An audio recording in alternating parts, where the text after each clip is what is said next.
Bismillahirrahmanirrahim. Assalamualaikum warahmatullahi wabarakatuh.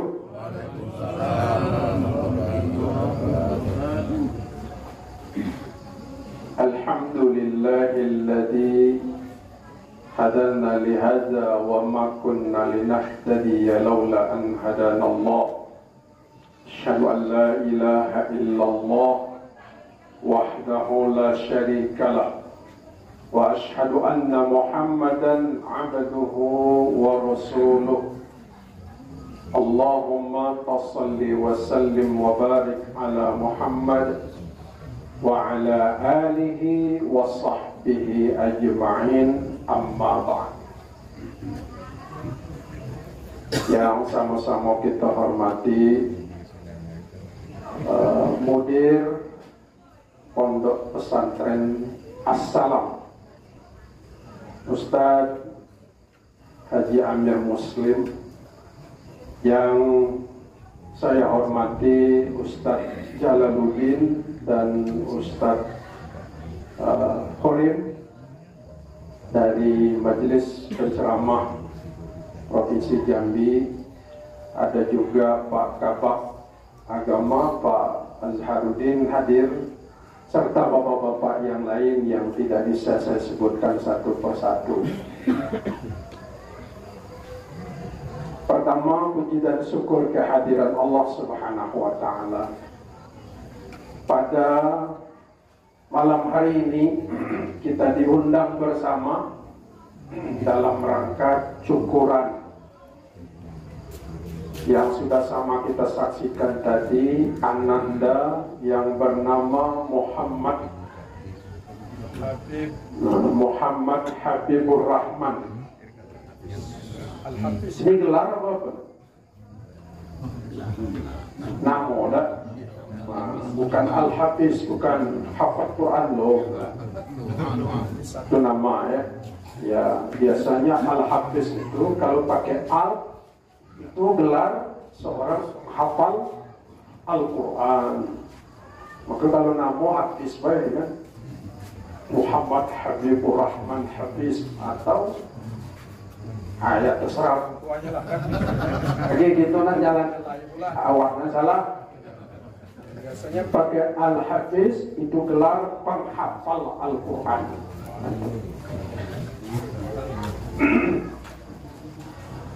Wa ma bikum min ni'matin fa minallah. Al-Quran. Apa saja nikmat yang ada pada kamu, fa minallah, itu dari Allah. Nikmat kesehatan, nikmat kesempatan, nikmat harta, nikmat istri, dan nikmat anak, itu adalah merupakan karunia dari Allah yang wajib kita syukuri. Betul Pak ya? Jadi kalau kita mendapatkan anak, maka wajib kita bersyukur. Sebab itu adalah anugerah, hadiah terindah dari Allah Subhanahu wa Ta'ala yang wajib kita syukuri. Nah, kalau kita hitung-hitung nikmat Allah, tidak terhitung dengan itu. Wa in ta'uddu ni'matallahi la tuhsuha. Jika kamu menghitung nikmat Allah, niscaya tidak terhitung. Nikmat mata, nikmat telinga, nikmat hidung, nikmat tangan yang bisa meraba dan kita merasakan, ya kan? Kemudian nikmat jantung yang terus berdetak, ya kan? Tanpa pakai baterai. Kalau tadi mic kita pakai baterai habis, atau ganti. Kalau jantung berhenti, mati gitu. Maka jantung sampai hari ini terus berdetak. Siapa yang menggerakkan itu semua selain daripada Allah Subhanahu wa Ta'ala? Itu nikmat semua, maka wajiblah kita syukuri. Cek. Sudah. Cek. Ya, Wa id ta'adzana rabbukum la in syakartum la azidannakum wa la in kafartum inna adabi lasyadid. Ya. Jika kita bersyukur, maka Allah akan tambah nikmat itu. Kalau kufur nikmat, inna adabi, sesungguhnya azabku sangat-sangat pedih, lasyadid. Nah, ini adalah semua yang harus kita lakukan manakala kita diberikan rezeki oleh Allah Subhanahu wa ta'ala. Maka itu ya disebutkan wazkuruni adzkurkum, kan itu.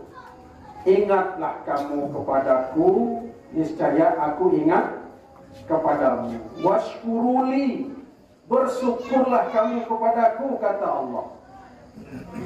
Wala takfuruni, dan jangan kamu ingkar kepada nikmatku, kata Allah. Fabi ayyi ala'i rabbikum tukadziban, nikmat mana yang hendak kita dustakan. Maka oleh karena itu Bapak, apa nama Bapak yang tadi? Bapak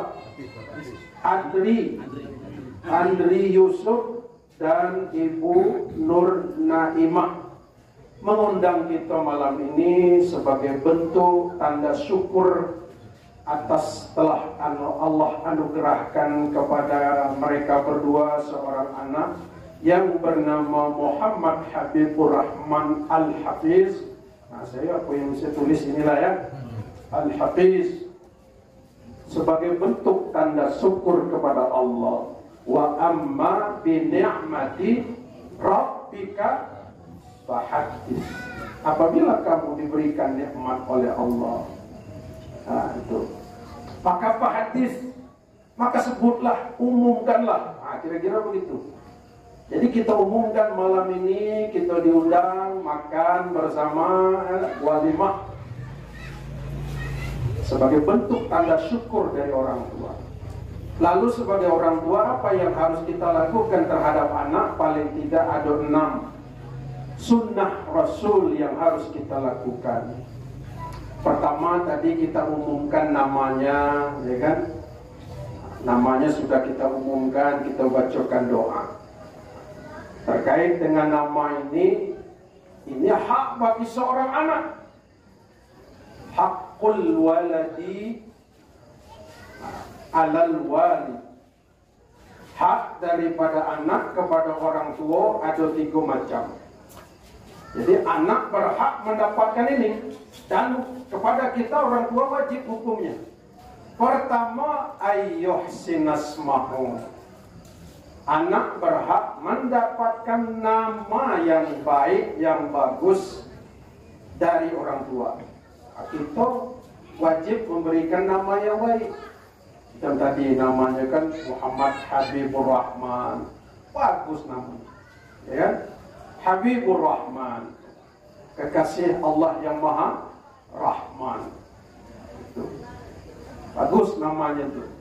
Dan kira-kira yang ada nama, yang ada arti. Nah, orang zaman kini ini buat nama anak kasih dengan baik. Pokoknya asal ketemu di internet itu itulah. Bapaknya senang main bola kaki, lahir anak, waktu itu senang nengok Christian Gonzalez, lahir anak laki-laki, siapa namanya? Christian Gonzalez. Gitu. Ya. Lahir anak laki-laki, bapaknya pemain narkoba, namanya Muhammad Narkoba. Lahir anak perempuan, bapaknya pengedar ganja, Siti Ganjasari. Bangga pula nama anak Siti Ganjasari kan. Itu. Yang lebih hebat kan itu, digabung-gabung nama bapak, nama ibu. Nama bapaknya Ibrahim, nama ibunya Lisa, Itamelis jadi iblis. Bangga pula nama anak iblis itu. Ada dalam Quran nih Pak, iblis nih. Ya ada dalam Quran, tapi iblis itu laknatullah. Jadi kalau kita buat nama anak, tanya dulu dengan kiai, dengan ustaz, biar kita tahu maknanya gitu. Jangan basinya buat nama anak. Kini itu, ku tengok basinya baik. Pokoknya asal namo. Nauzubillah. Jadi sudah ada pergeseran nama sekarang. Nama-nama banyak ngambil nama orang Barat, nama orang Itali. Tak ada lagi nama Muhammad Yunus, tak ada. Musa, tak ada. Ni yang kecil-kecil. Ada nama Musa? Mana tahu nama Musa? Gini itulah hebat kalau namanya. Iyo. Gitu. Jadi ayo sinasma. Yang kedua, wa ayyu'allimahul kitabah. Tugas kita, kewajiban kita, dan itu menjadi hak anak apa? Pendidikan. Ngajari anak itu tentang pendidikan. Baik itu pendidikan umum, lebih-lebih lagi pendidikan agama. Sebab pendidikan agama inilah yang nanti akan menentukan karakter anak-anaknya. Kalau anak kita mempunyai cukup pendidikan agama, punya basic agama, insya Allah dia akan berkarakter baik, hormat kepada orang tua, sayang kepada kakak adiknya. Tapi kalau tidak ada basic agama, lihatlah sekarang ini anak-anak, ya kan? Pendidikan sudah tidak jelas lagi sekarang. Kalau dulu anak-anak kita tidak boleh main HP ke sekolah, kalau ini justru bawa HP, main HP. Nah di HP itu segala tuh. Jadi berat, tanggung jawab itu semakin berat sebagai orang tua. Nah dari yang ketiga, hak daripada anak apa itu? Wa ayyuzawwijahu idza adraka. Menikahkan anak kalau memang sudah saatnya menikah. Nah ini hak anak. Jadi yang kita lakukan mengumumkan nama anak tadi. Yang kedua, kita mencukur rambut anak. Nah, sudah kita lakukan tadi mencukur nama anak, mencukur anak itu. Sebab rambut yang dilahirkan itu adalah rambut asli bawaannya itu. Nah, kita ittiba kepada baginda Rasulullah Sallallahu Alaihi Wasallam mencukur rambut Hasan dan Husain. Dicukur rambutnya, kemudian ditimbang dengan timbangan emas itu gramnya berapa, kemudian berapa, barulah dibelikan ke kambing untuk dikhitan. Maka selanjutnya dikhitan. Idza ghulamun murta'anun bi aqiqah. Apabila lahir anak maka dia tergadai, maka harus dipotongkan kambing. Laki-laki 2 kambing, perempuan 1 kambing. Nah itulah aturan main ya, sunnah Nabi yang dilakukan oleh Rasulullah dan mesti kita ikuti. Setelah dikhitan, setelah diakikah, lalu selanjutnya dikhitan. Dikhitan itu artinya ya disunat. Kalau dulu Nabi Ibrahim disunat pakai kapak ketika umur 80 tahun, itu pakai kapak. Umurnya 80 tahun. Betul keras dagingnya tuh kan. Setelah begitu biasa harus pakai kapak. Itu. Nah kalau kita ini tak lagi ya, anak kecil-kecil sudah dikhitan. Nah kecil-kecil sudah dikhitan. Memang begitu banyak hikmah khitan ini. Nah inilah Bapak-bapak hadirin sekalian, sebagai bentuk tanda syukur akan kelahiran anak, maka ini disebut dengan perayaan ini walimatul tahniyah atau walimatul khitan. Dan juga katanya ada juga mau berangkat haji, walimatus safar ya. Bapak-bapak hadirin sekalian, haji ini juga sebagai bentuk tanda syukur sekalian menyempurnakan rukun Islam. Kita tahu bahwa setelah lahir anak, ma min mauludin yuladun 'alal fitrah wa abawahu yuhawidanihi aw yunasiranihi aw yumajjisanihi. Bayi yang lahir dia suci, bersih, tanpa noda dan dosa, maka kedua orang tuanya lah yang membentuk mereka menjadi orang Yahudi, Nasrani dan Majusi. Maka ketika kita lahir bersih, lalu kita menjadi dewasa, besar, menikah, berumah tangga, kita terkontaminasi dalam pergaulan keseharian, maka disitulah kita melakukan banyak dosa. Maka ketika kita banyak melakukan dosa, Allah begitu banyak memberikan fasilitas pengampunan. Salah satu pengampunan bagi Allah yang Allah berikan kepada kita adalah kemarin kita menjalankan ibadah puasa, maka kita kembali kepada fitrah. Nah, tadi saya lupa mengucapkan selamat hari raya, ya kan? Nah, tidak pula.